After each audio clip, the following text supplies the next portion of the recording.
This is question number 25 in the June 2015 calculator paper.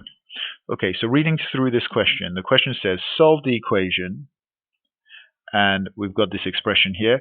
Give your solutions correct to 2 decimal places. From reading this question and so far, one of the things I can tell is that there's a quadratic formula that I need to solve.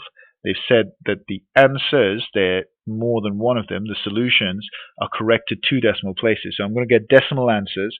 I'm not going to be able to solve it by factorizing and then solving those. What I will need to do is use the quadratic formula. So if I go to my answer booklet, here's the my formula booklet or formula page at the front of the exam paper. Here is the formula for quadratic equations. Now you should be familiar with this. You should know how to use it, and this is what we're going to use to answer this question, and this helps a great deal. You don't need to remember it. You just need to turn to your formula page at the front and write down this formula. I'm going to write down the equation ax squared plus bx plus c equals 0, and that's there on the formula page as well. I'm going to write it directly above the equation that they've given me, and as a result I can work out that a is the number in front of x squared, which is 3, b is the number in front of x, which is 4, and c is the number on its own at the end. In this case it's not just 12, but it's minus 12.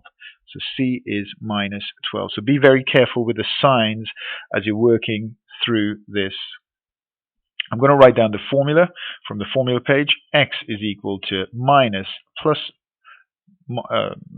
b plus or minus the square root of b squared minus 4ac all over 2a.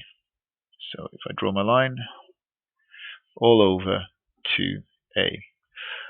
What I'm going to do first of all is replace all of those numbers a, b, and c into this expression. So I'll get x is equal to minus b, which is 4, plus or minus the square root of b squared, which is 4 squared, minus 4 times a. I'm going to put brackets around these. So you could just write times, but c has a negative sign, so using brackets does help. For a, which is 3, and c, which is minus 12. Okay, so all of that is underneath the square root sign, and the whole thing is being divided by 2 lots of 3. 2 times 3. Okay, now we need to work out each of these. I'm going to just simplify it or tidy it up at this side here. So I'm going to leave the minus 4 as it is. Plus or minus means there's a plus version, there's a minus version. We're going to do this calculation twice, once with a plus, once with a minus. The square root of, now 4 squared is 16, take away, and if I work this out, 4 times 3 times minus, so that's that minus 12 equals minus 144.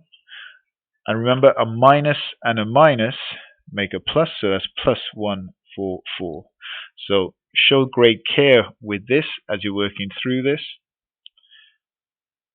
Okay, and then the whole lot, I'm going to divide it by 2 lots of 3, which is 6. Okay, as I said earlier, I'm going to do a plus version of it. So to work out what x is, I'm going to work out all of this with a plus sign there. So I'll have minus 4 plus the square root of, and if I add these two, so if I do 16 plus 144, I'll get 160.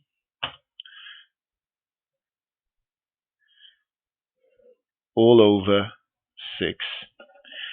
So remember, I used that plus sign. I'm now going to use the minus sign. So minus 4 minus the square root of 160, and all of that over 6. So I've got 2 solutions. and I'm going to get my calculator and plug them both in and work out what the number value is. Okay, if you look at what I'm doing here, I'm going to use the fractions key, and at the top I'm going to do -4 plus the square root of 160. Move the cursor out of the square root and down to the bottom, and 6. So I've entered all of that on my calculator, press equals, press the SD button, and I've got 1.441518 and so on. Remember, they want me to write the answer to 2 decimal places, so I'll round it in a little while. Okay, so that's that answer. I'm going to keep that on my calculator, and I'm going to do this one here, and the only difference is that that sign now is a negative. It's the sign between the -4 and the square root sign. I'm going to use my replay button to move all the way back to there, delete the plus and put a minus, and now work it out again. Okay, and there is my result, -2.7748. So let's write that down, -2.7748, and so on. So let's look at both of those answers that I've gotten and round them to 2 decimal places, as the question said. 2 numbers after the decimal point. If I chop it off there, that tells me that x is equal to 1.44. That's one of the answers that I'm going to put in the answer space.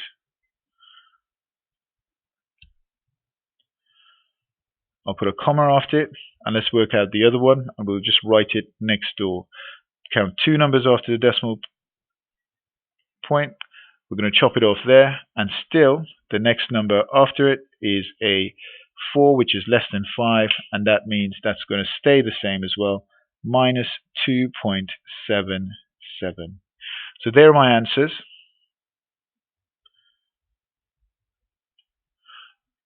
Okay, you do need to make sure that you are fairly adept at this.